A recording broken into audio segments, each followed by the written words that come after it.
سوال یوې خور کړی دی او هغه دا چې وایي زما خاوند مړ شوی دی او په ما پسې خلک ډېر راځي میلمانه کوم راځي له راځي خوا کې ورسره زما د روح کور دی بلکل دیوال په دیوال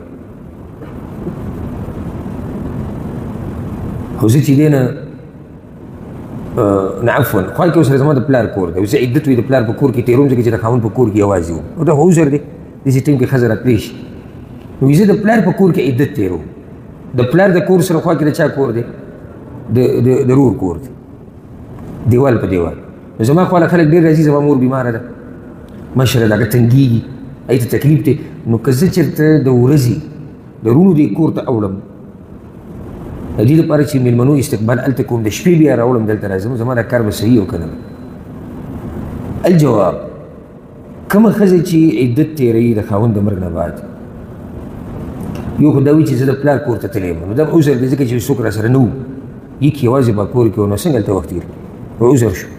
خو د پلار کور کې تېری عدت اوس که دا د دې کور نه وځي راوځي نو دلته دا مسله یاده کوي چې کومه ښځه چې عدت تېروي که نه دا د کور نه د ورځې وتی شي د حاجت لپاره د شپې به نه وځي الا که د شپې یو انتهایي ضرورت راشي د ورځې وتی شي د حاجت لپاره لکه ډاکټر له ځي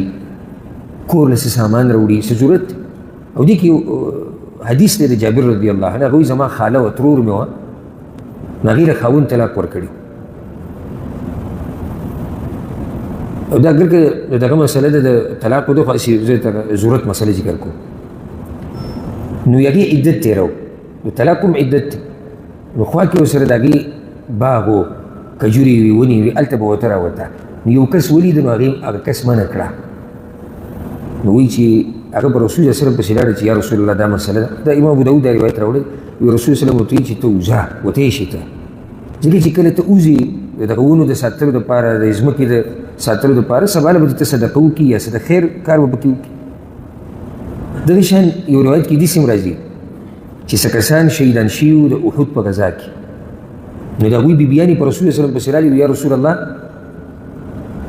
وایي د شپې موږ یوازې یریږو موږ د شپې په کورونو کې یریږو نو موږ چې دی شپه په بل ځای کې تېرو خپلوانو کره چا کره چې سهار شي بیا کورونو ته واپس ځو چې دا کار به زموږ صحیح دی رسول صلی الله علیه وسلم ګوره تاسو بله طریقه کوئ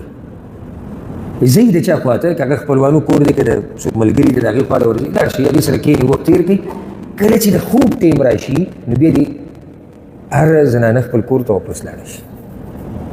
نو دوی ته د دې وتو اجازت ولې میلاو شو ضرورت دی یوازې د موږ یریږو نو موږ هم دې خور ته دا وایو که چېرته د ضرورت په بنا او مور یې بیماره ده او هغې ته تکلیف جوړېږي او تنګېږي او دا خوا کې کور دی د رور او هغې ته ځي صرف د مېلمنو د استقبال دپاره د ورځې او بیا د شپې واپس راځي نو دې کې به څه حرج نه وي انشاءالله والله اعلم